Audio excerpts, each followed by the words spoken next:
estudos.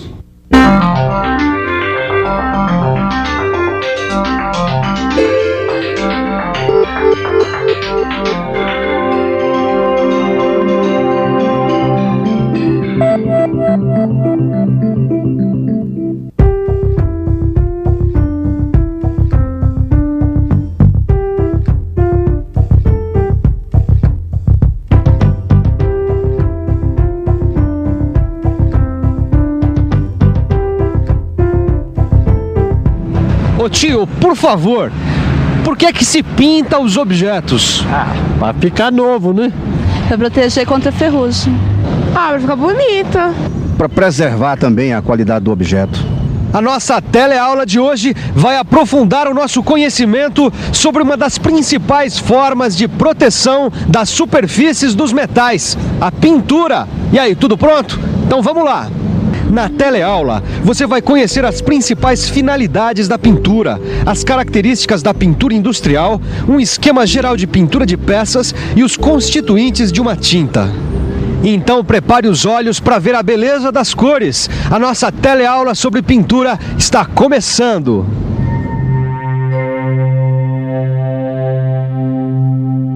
Tudo bem que a pintura é fundamental para proteger o metal da corrosão, mas as tintas são muito caras, não são, Ananias? Não são não. Aliás, uma das grandes vantagens da pintura com tinta é o seu custo-benefício. Olha, e a decisão não é pintar ou não pintar. A decisão é pintar ou proteger de outra forma. Mas a minha impressão sempre foi que a pintura encarecia o produto. Impressão errada, viu, Leonardo? Olha, o trabalho é fácil, fica barato, protege e embeleza o produto. Fica mais fácil vender depois. Para você ter uma ideia, uma pintura com 75 micrômetros de espessura custa só 0,8% do custo de um carro médio. Só isso? Uma lata de molho de tomate, por exemplo, pode ser protegida da corrosão por uma camada de tinta da espessura assim, de 1/10 de fio de cabelo. Puxa. Sabe que a lata protege o produto, fica mais bonita e isso só representa 0,4% do valor total de venda ao consumidor. O importante, Caio, é você saber que a principal finalidade da pintura industrial é proteger as peças contra a corrosão. E é importante também saber que existem diversas outras finalidades. Uma delas é que a pintura deixa a peça mais atraente.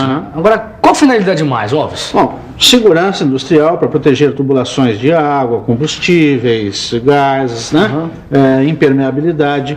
Em algumas peças ela é usada para diminuir a rugosidade. E diversas outras finalidades que vale a pena a gente conhecer. Ela serve para identificar fluidos nas tubulações e nos reservatórios.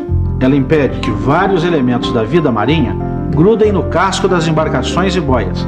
E quanto à absorção do calor, cores claras absorvem menos calor que cores escuras. Portanto, através da pintura é possível controlar a absorção de calor. A pintura industrial é um sistema de pintura e ele tem 4 fases importantes. Quem vai mostrar e explicar essas fases pra gente é o seu Laudemiro.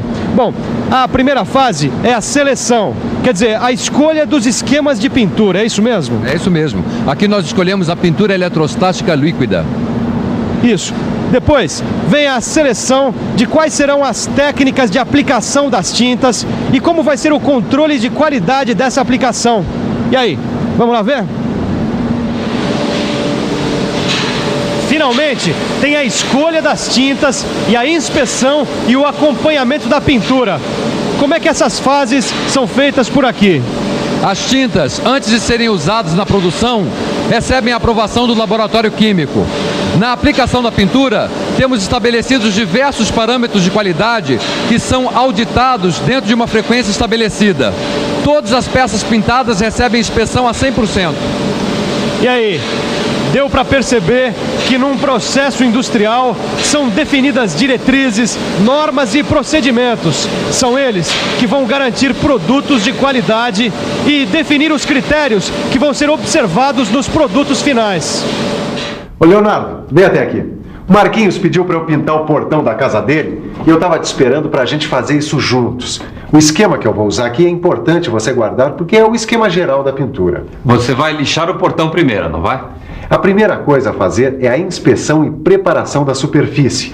A gente vai dar uma olhada para ver se não tem óleo, graxa, poeira, umidade, óxidos de laminação, algum agente corrosivo. A superfície deve estar livre desses agentes e completamente limpa. Mas isso eu já fiz. Eu ia agora justamente aplicar o Zarcão, que a gente chama também de tinta de fundo, ou primer. A gente aplica as tintas de fundo em 1 ou 2 demãos porque elas contêm pigmentos com propriedades anticorrosivas, que são responsáveis pela proteção anticorrosiva. É só depois disso que a gente aplica a tinta de acabamento. Que vai dar a cor final. Isso, e vai também criar uma barreira entre o ambiente e a tinta de fundo. Por isso, quanto mais impermeáveis forem as tintas, melhor o resultado. Ah, ficou bonito, hein, Alves? Essas peças aqui foram pintadas por imersão. A pintura protege porque ela forma uma camada, uma película, que tem 2 características. A coesão, que é a união de todos os componentes da tinta formando a película, e a adesão à superfície, que é a fixação da película na superfície. Dá pra ver que o revestimento tem coesão, né? Porque a película ficou contínua e não apresentou falhas. Agora é só deixar secar para depois a gente testar se houve de fato essa aderência à superfície, não é? É isso aí. A gente costuma comprar um monte de produtos e nem sabe do que eles são feitos. No caso das tintas, os constituintes são definidos em função da utilização que elas vão ter. Existem os constituintes básicos que toda tinta completa tem e os eventuais que estão presentes em alguns tipos de tintas. Vamos dar uma olhada mais de perto nos constituintes básicos das tintas.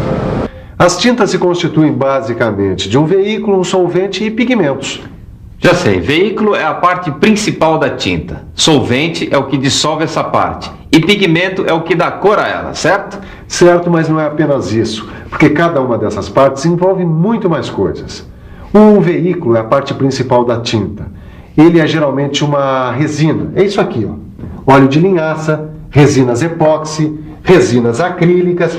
Existem muitos outros veículos. É ele que dá as propriedades da película, como maior ou menor dureza, maior ou menor resistência à umidade, a ácidos, bases, a mudanças climáticas, a água, a radiações ultravioletas do sol. Sei, solvente é isso aqui. Água raiz, nafta, álcool, é o que dissolve a resina da tinta, não é isso? O solvente dissolve a resina e possibilita a aplicação da tinta. O solvente normalmente evapora e aí a tinta aplicada seca, formando uma camada sólida, dura. Exemplos de veículos e solventes você encontra no seu livro de estudos. Dê uma boa olhada. Alves, ficou faltando a gente ver os pigmentos, hein? Mas também ficou faltando a gente dizer mais algumas coisas. Quando um fabricante prepara as tintas, ele usa uma mistura de solventes. Isso para garantir uma adequada solvência da resina, um bom tempo de secagem da tinta, a formação de uma película perfeita e o menor custo possível. Agora sim a gente pode conhecer melhor o terceiro constituinte básico das tintas, os pigmentos. Não falei?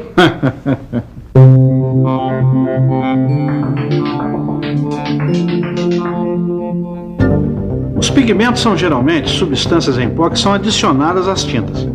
Os pigmentos podem ser tintoriais, que dão cor e opacidade às tintas, reforçantes, que aumentam a espessura da película, anticorrosivos, que dão às tintas propriedades anticorrosivas, e pigmentos especiais, com finalidades específicas.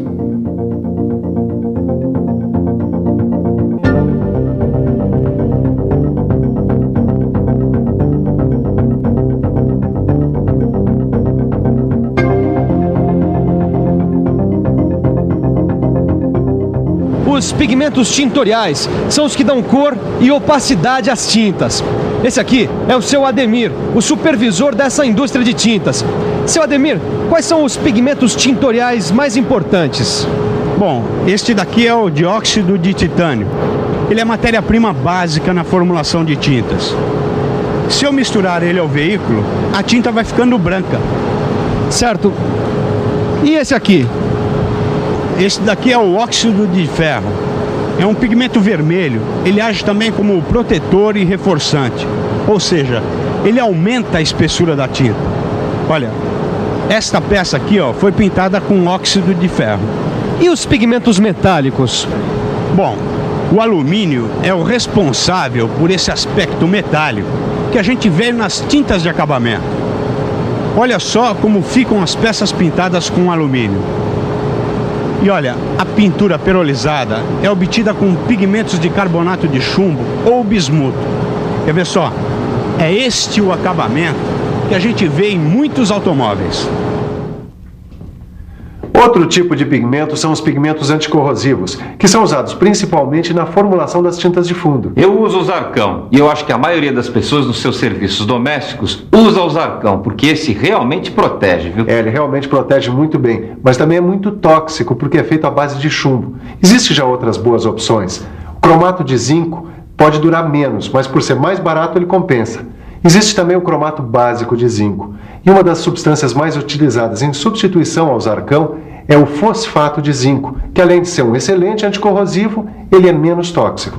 Pode ser. Mas no caso de uma superfície metálica estar imersa em substâncias químicas e produtos de petróleo, atmosferas altamente agressivas e temperaturas elevadas, usa-se o pó de zinco, que é um pigmento metálico protetor. Ele é usado em altas concentrações, de 75% a 95% em peso, nas denominadas tintas ricas em zinco.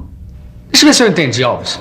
Os pigmentos aumentam a espessura da película, dão cor e ajudam na proteção anticorrosiva. Ou seja, eles contribuem para melhorar o revestimento? É isso, Caio. Só que eles também têm algumas outras funções que também são importantes. Por exemplo? Bom, eles aumentam o rendimento e a viscosidade das tintas, né?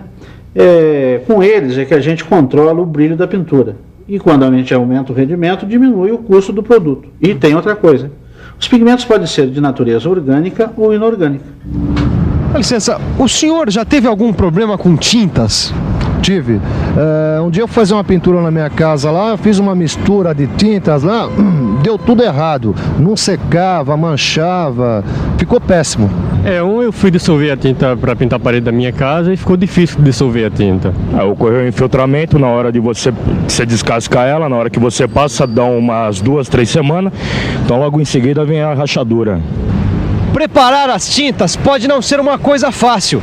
Tirando a inabilidade, o uso do solvente errado e outras falhas na preparação, alguns problemas que antes aconteciam da natureza da própria tinta, hoje são solucionados com a adição de algumas substâncias para obter certas características específicas das tintas, os aditivos. Vamos dar uma boa olhada neles. Existem também os aditivos plastificantes, Leonardo. As tintas alquídicas ou fenólicas, elas formam uma película muito dura e quebradiça. Então, adicionam-se na sua formulação óleos não secantes. Resultado, a película fica mais flexível. E se colocam esses aditivos para a tinta secar mais rápido, não é? São os aditivos secantes. Eles oxidam os óleos das tintas e aceleram a sua secagem. Eles são mais usados nas tintas a óleo. E tem muitos outros tipos de aditivos? Existem mais tipos de aditivos e o seu Ademir aqui vai mostrar pra gente quais são. Seu Ademir, vamos começar com os aditivos chamados de antipele. Bom, eles são adicionados para se evitar que se forme uma pele sobre a superfície da tinta durante o tempo em que ela fica armazenada na lata. São chamados também de oxidantes. Certo, e os tensoativos ou antissedimentantes? Bom, eles mantêm os pigmentos da forma líquida. Assim, eles não se acumulam no fundo da lata. E se ocorrer uma pequena sedimentação, eles evitam que ela fique dura e compacta. É isso aí. Existem também os aditivos espessantes, que dão a consistência adequada para que a tinta seja aplicada em superfícies verticais como paredes, por exemplo. Tem os agentes de alastramento, que melhoram o espalhamento da tinta e evitam aquelas marcas que são deixadas pelos pelos do pincel. E tem os aglutinantes, que juntam as partículas de pigmento de baixo peso, permitindo que elas se misturem ao líquido. E agora, Caio, tá faltando mais alguma coisa? Tá faltando dar uma boa olhada em tudo que a gente aprendeu hoje, né? Tá na hora da revisão. E atenção, se liga aí que é hora da revisão. Na teleaula de hoje, você conheceu as várias finalidades da pintura e conheceu as 4 principais fases da pintura industrial.